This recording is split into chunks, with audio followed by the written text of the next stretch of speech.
जय श्री कृष्ण। एकाउंट अभ्यासक्रम तरफ આપણે આજે આગળ વધીએ છીએ। આજનો દાખલા નંબર 11 સ્વાધ્યાયનો રકમ એકદમ ધ્યાનથી સમજજો। A, B અને C સરખા હિસ્સાના ભાગીદારો છે। A, B અને C સરખા હિસ્સાના ભાગીદારો છે। આનો મતલબ શું થયો? A, B અને C સરખા હિસ્સે નફો નુકસાન વહેંચે છે અથવા નફો નુકસાન ભોગવે છે। તેમની કુલ મૂડી 4,50,000 છે।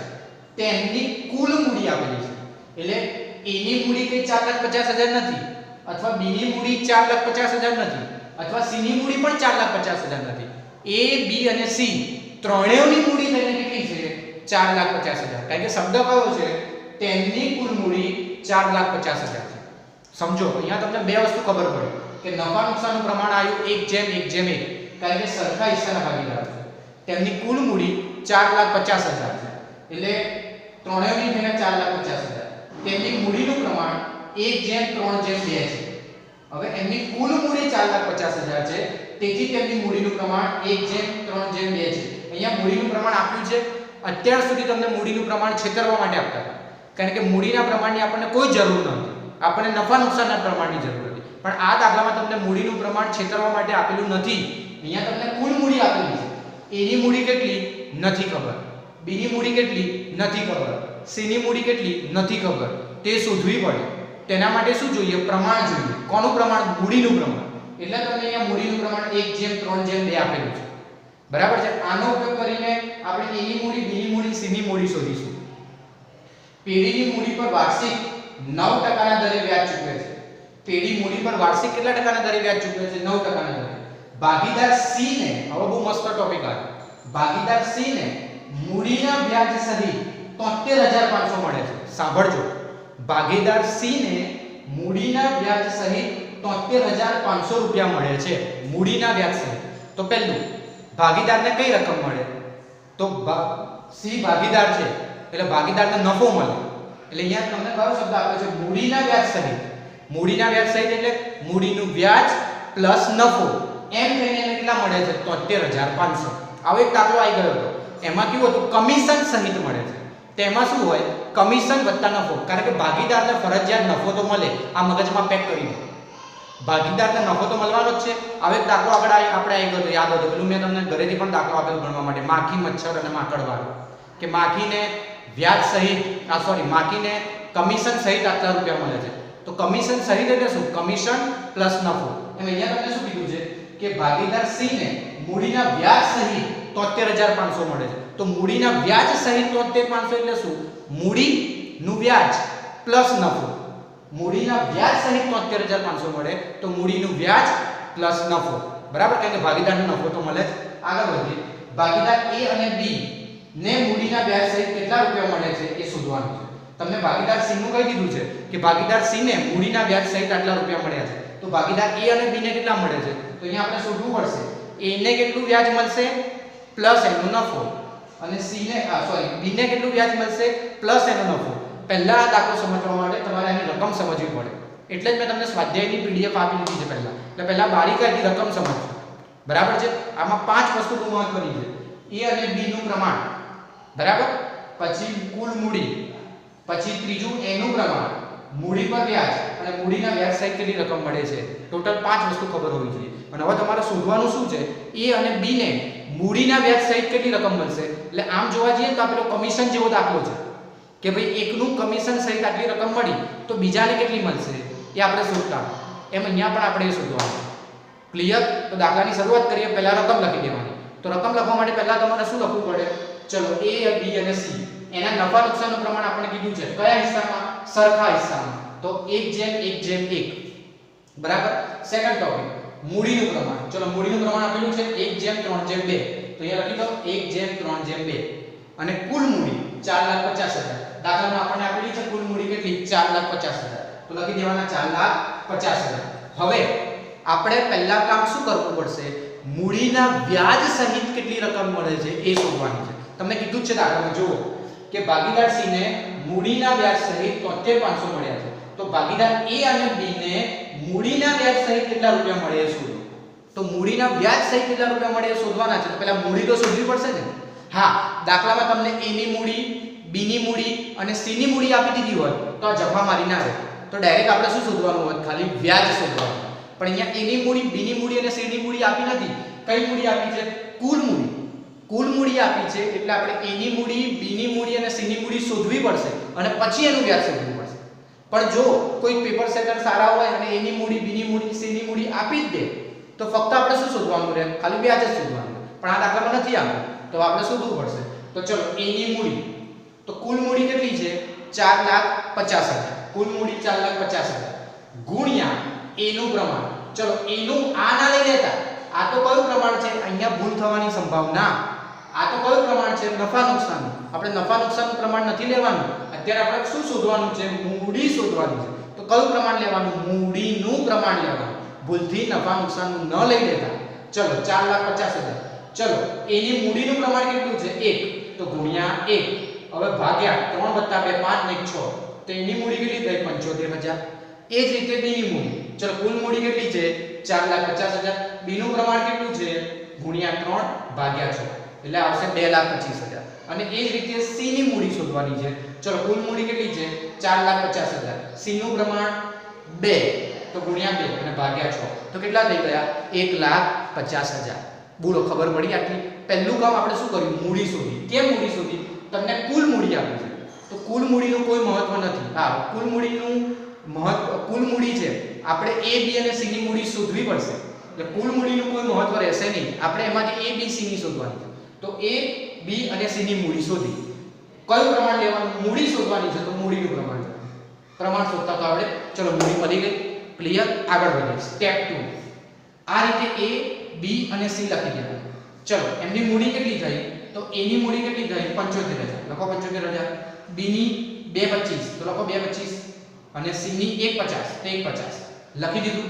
ક્લિયર? એ ની મૂડી, બી ની મૂડી, સી ની મૂડી લખાઈ ગઈ. પછી આગળ શું કરવાનું છે? તો આગળ મૂડી પર કેટલા ટકા વ્યાજ આપવાનું છે?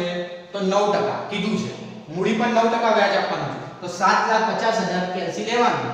75,000 ગુણ્યા 9 અને ટકાનું બટન 67,50 આવ્યું. એ જ રીતે આના 9% કરવાના. 2,25,000 ગુણ્યા 9% એટલે 20,250. તમને હવે કેલ્સી ઉપયોગ કરતા તો આવડે. આખું 11મું ભણી ગયા છે ના 12મું છે. બરાબર? એટલે ડાયરેક્ટ ટકા કરવાના. એવા રીતે 1,50,000 ને 9% કરીશું એટલે 13,500. બરાબર? આમાં તારીખ નથી આપી એટલે આખા વર્ષનું જ વ્યાજ લેવાનું. જ્યારે તારીખ આપી હોય ત્યારે પ્રશ્ન થાય કે કેટલું વ્યાજ લેવું. બરાબર? તારીખ ના આપી હોય એટલે પૂરા વર્ષનું એટલે ડાયરેક્ટ 9% કરી દો. થઈ ગયું? ક્લિયર? કોઈ તકલીફ આટલે સુધી? આગળ વધો. હવે સી ને મૂડીના વ્યાજ સહિત 73,500 મળે. સી ને મૂડીના વ્યાજ સહિત કેટલા મળ્યા? 73,500 કીધું જ છે. સી ને મૂડીના વ્યાજ સહિત 73,500 મળ્યા. તો મૂડીના વ્યાજ સહિત એને 73,500 મળ્યા છે. હવે થોડું કોમન સેન્સ દોડાવો. બરાબર? એ 73,500 માંથી મૂડીનું વ્યાજ કાઢી દઈશું તો શું મળશે? નફો. કેમ? સમજો. સી ને મૂડીના વ્યાજ સહિત 73,500 મળ્યા છે. તો મૂડીનું વ્યાજ પ્લસ શું હોય? નફો. કેમ નફો? કારણ કે સી ભાગીદાર છે તો મૂડીના વ્યાજ સહિતની રકમ એટલે કઈ રકમ? મૂડીનું વ્યાજ પ્લસ નફો. ભાગીદારને ફરજિયાત નફો મળે જ. બરાબર છે? એટલે મૂડીના વ્યાજ સહિત મળે એટલે મૂડીનું વ્યાજ પ્લસ નફો. હવે આપણે સી ને મૂડીના વ્યાજ સહિત 73,500 મળ્યા છે. તો એ મૂડીના વ્યાજને 73,500 માંથી બાદ કરીએ એટલે શું મળે? નફો મળે. તો અહીંયા નફો બરાબર સી ને મળેલ રકમ માઈનસ મૂડી પર વ્યાજ. ચલો સી ને કેટલી રકમ મળી છે? 73,500 મળ્યા છે માઈનસ મૂડી પર વ્યાજ કેટલું? હવે ભૂલમાંથી આ ના લઈ લેતા. મૂડી પર વ્યાજ સી નું કેટલું છે? મૂડી પર વ્યાજ 13,500. તો આ 13,500 ને બાદ કરો તો કેટલા થયા? 60,000. તો સી નો નફો કેટલો થયો? 60,000. એક આ કોમન સેન્સ નો પ્રશ્ન છે. તમને એક વસ્તુ કહું, ધારો કે સમજવા માટે કે ભાઈ 100 રૂપિયા તમને મળ્યા. 100 રૂપિયા તમને મળે. બરાબર? એમાં 20 રૂપિયા તમારું કમિશન હતું. તો તમારો નફો કેટલો થાય? આવું તમારે શોધવું હોય. તો 100 રૂપિયા તમને મળ્યા છે. એમાંથી તમારું 20 રૂપિયા કમિશન તમે બાદ કરી દો તો તમને કેટલા રૂપિયા નફો મળ્યો? 80 રૂપિયા. એમ સી ને અહીંયા 73,500 મળ્યા હતા. એમાંથી એનું વ્યાજ કાઢી નાખ્યું. એને નફો કેટલો મળ્યો? 60,000. બોલો ખબર પડી ગઈ? હવે આગળ વધીએ. એ, બી અને સી નફો નુકસાન સરખા ભાગે ભોગવે છે. કઈ કીધું છે ને? નફા નુકસાનનું પ્રમાણ એ અને બી ની, એ, બી અને સી નું 1:1:1 અને અહીંયા પણ કીધું છે A B C સરખા હિસ્સાના ભાગીદારો છે. એટલે કે A B અને C સરખા ભાગે નફો નુકસાન ભોગવે છે. હવે સરખા ભાગે નફો નુકસાન ભોગવે છે જેથી C ને જેટલો નફો મળે તેટલો જ A અને B ને મળે. કેમ? તમને કહી દીધું છે A B અને C સરખા હિસ્સે નફો નુકસાન વહેંચતા ભાગીદારો છે. તો સરખે હિસ્સો નફો નુકસાન ભોગવે છે તો A ને જેટલો નફો મળે એટલો જ B ને મળે, એટલો જ C ને મળે. કેમ? તેમની વચ્ચે નફા નુકસાનનું પ્રમાણ કેવું છે? 1:1:1. અથવા તેઓ કેવી રીતે નફા નુકસાન ભોગવે છે? સરખા ભાગે ભોગવે છે. જેથી જેટલું A ને મળશે જેટલું C ને મળશે તેટલો જ A અને B ને મળશે. કીધું ને? સરખા ભાગે ભોગવે છે જેથી C ને જેટલો નફો મળે તેટલો જ A અને B ને મળે. બરાબર? તો A ને મળતી રકમ, બરાબર? હવે A ને મળતી રકમ અહીંયા તમને કીધું જ છે ભાગીદાર A અને B ને મૂડીના વ્યાજ સહિત કેટલા મળશે. તો A ને મળતી રકમ મૂડીના વ્યાજ સહિત શોધવાની છે. તો એને શું મળશે? નફો પ્લસ મૂડી પર વ્યાજ. આ હું નથી કહેતો, દાખલામાં જ તમને કહી દીધું છે A અને B ને મૂડીના વ્યાજ સહિત કેટલા રૂપિયા મળશે કઈ દીધું છે. બરાબર? A અને B ને મૂડીના વ્યાજ સહિત કેટલા રૂપિયા મળશે આ શોધવાનું કીધું છે. તો A ને મળતી રકમ બરાબર નફો. એક તો એને નફો મળે કારણ કે ભાગીદાર છે એટલે નફો મળવાનો, પ્લસ બીજું શું મળે? મૂડી પર વ્યાજ. હવે ધ્યાનથી સમજો કે A B અને C સરખા ભાગે નફો નુકસાન ભોગવે છે તો C ને જેટલો નફો મળ્યો તેટલો જ નફો A અને B ને મળે. તેટલો જ નફો A અને B ને મળશે. C ને જેટલો નફો મળ્યો તેટલો જ નફો. તો C ને કેટલો નફો મળ્યો? 60,000. તો A ને પણ કેટલો મળશે? 60,000 અને B ને પણ 60,000. તો નફો 60,000 પ્લસ મૂડી પર વ્યાજ. ચલો A ની મૂડી પર વ્યાજ કેટલું છે? 6750. તો 6750 60,000 + 6750 66,750. એ રીતે B ને મળતી રકમ. તો B ને પણ શું મળશે? નફો પ્લસ મૂડી પર વ્યાજ.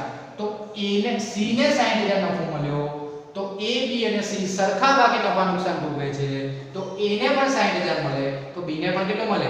60,000 જ મળે. તો 60,000 વત્તા મૂડી પર વ્યાજ. ચલો B ની મૂડી પર વ્યાજ કેટલું છે? 20,250. બરાબર? તો 20,250 તો કેટલા થઈ ગયા? 80,250. એટલે આ છે ને થિયરિકલ ટોપિક થયો. આ ભલે દાખલો છે પણ આ થિયરિકલ ટોપિક થયો. કેમ થિયરિકલ ટોપિક થયો? તમારે સમજવું પડે કે A B અને C સરખા ભાગે નફો નુકસાન ભોગવે છે તો જેટલી રકમ C ને મળશે નફાની એટલી જ રકમ કોને મળશે? A અને B ને મળશે. તો ચલો C ને કેટલા રૂપિયા નફો મળ્યો? 60,000. તો A ને પણ 60,000 B ને પણ 60,000. હવે આપણે કઈ રકમ શોધવાની છે? મૂડીના વ્યાજ સહિત. તો બંનેનું મૂડી વ્યાજ એડ કરી દો એટલે બંનેને મળતી રકમ મળી જશે. તો A ને મૂડીના વ્યાજ સહિત કેટલી મળી? 66,750 અને B ને 80,250. તો આખો દાખલો ફરી એકવાર સમજી લઈએ. પહેલું કામ તમને દાખલામાં શું શોધવાનું કીધું છે? A B અને C સરખા ભાગે નફો નુકસાન ભોગવે છે. C ને મૂડીના વ્યાજ સહિત કેટલા રૂપિયા મળ્યા? 73,500 મળ્યા. તો A અને B ને મૂડીના વ્યાજ સહિત કેટલા રૂપિયા મળશે તે શોધો. આવું તમારે શોધવાનું છે. બરાબર? તો પહેલું કામ આપણે શું કર્યું? નફા નુકસાનનું પ્રમાણ લખવાનું. બીજું કામ મૂડીનું પ્રમાણ લખવાનું. પછી કુલ મૂડી લખવાની એટલે કે રકમ ઉતારી. આટલે સુધી આપણે શું ઉતારી? રકમ. હવે કુલ મૂડી આપી છે તો પહેલું આપણે શોધવાનું છે શું? મૂડીના વ્યાજ સહિતની રકમ શોધવાની છે. તો મૂડીના વ્યાજ સહિતની રકમ શોધવી હોય તો તમારે પહેલા મૂડીનું વ્યાજ શોધવું પડે અને મૂડીનું વ્યાજ શોધવું હોય તો મૂડી શોધવી પડે. બરાબર? તો અહીંયા આપણે પહેલું શોધીશું A ની મૂડી. તો કુલ મૂડી 4,50,000. કુલ મૂડીનો ઉપયોગ કરવો પડે 4,50,000 જેમાં A નો ભાગ છે 1 તો એની મૂડી થઈ 75,000. B ની મૂડી કુલ મૂડી 4,50,000 એમાં B નો ભાગ છે 3 તેની મૂડી થઈ 2,25,000 અને C નો ભાગ છે 2 તો ગુણ્યા 2 ભાગ્યામાં તો 6 આવે. તમને પ્રમાણ શોધતા આવડે છે. આપણે બહુ બધા દાખલા ગણ્યા પ્રમાણ કઈ રીતે શોધાય. બરાબર છે? તો 150. હવે ત્રણેયની મૂડી લખી દો એના પર 9% વ્યાજ આપી દો. બરાબર? ક્લિયર? હવે તમને કોની રકમ આપી દીધી છે દાખલામાં? C ની. C ને મૂડીના વ્યાજ સહિત 73,500 મળ્યા છે તો C ને આધાર તરીકે લેવું પડે. બરાબર? તો C ને મૂડીના વ્યાજ સહિત કેટલા મળ્યા? 73,500. તો C ને મૂડીના વ્યાજ સહિત 73,500 મળ્યા છે તો C ને નફો કેટલો મળ્યો? તો C નો નફો બરાબર મળેલ રકમ માઈનસ મૂડીનું વ્યાજ. તો C ને મળેલ રકમ કેટલી છે? 73,500. એમાંથી મૂડીનું વ્યાજ એનું કાઢી નાખો એટલે C નો નફો થઈ ગયો 60,000. બરાબર ક્લિયર. અહીંયા તમારે નફો શોધવો પડે કારણ કે મૂડીનું વ્યાજ તો તમે શોધી લીધું છે. હવે શું શોધવું પડે? નફો. તો આમાં આધાર કોણ છે? C. તો કોનો નફો શોધવો પડે? C નો. હવે A, B અને C સરખા ભાગે નફો નુકસાન ભોગવે છે, જેથી જેટલો નફો C ને મળશે એટલો જ નફો કોને મળશે? A અને B ને. તો C ને કેટલો નફો મળ્યો? 60,000. તો A ને પણ 60,000 અને B ને પણ 60,000. તો A અને B ને મળતો નફો તો મળી ગયો, પણ આપણે ખાલી નફો નથી શોધવાનો. શું કીધું છે? A અને B ને મૂડીના વ્યાજ સહિત કેટલા રૂપિયા મળશે શોધશું. તો નફો તો મળી ગયો 60. હવે મૂડીના વ્યાજ સહિત કેટલા મળશે? તો નફો પ્લસ મૂડી પર વ્યાજ. A નું વ્યાજ કેટલું છે? 6750 અને B નું કેટલું છે? 20250. સરવાળો કરો, આવી ગયો દાખલો. ઈઝી છે. આમ તમને આ દાખલો ઈઝી છે, થોડું થિયરિકલ વિચારશો બરાબર છે. હવે આપણે ખાલી 2 જ મિનિટ રહી એટલે ટૂંક સમયમાં આ ચેપ્ટર પણ આપણું શું થઈ જશે? પૂરું થઈ જશે. એટલે દાખલાની પ્રેક્ટિસ ચાલુ રાખજો. બરાબર છે. જય શ્રી કૃષ્ણ.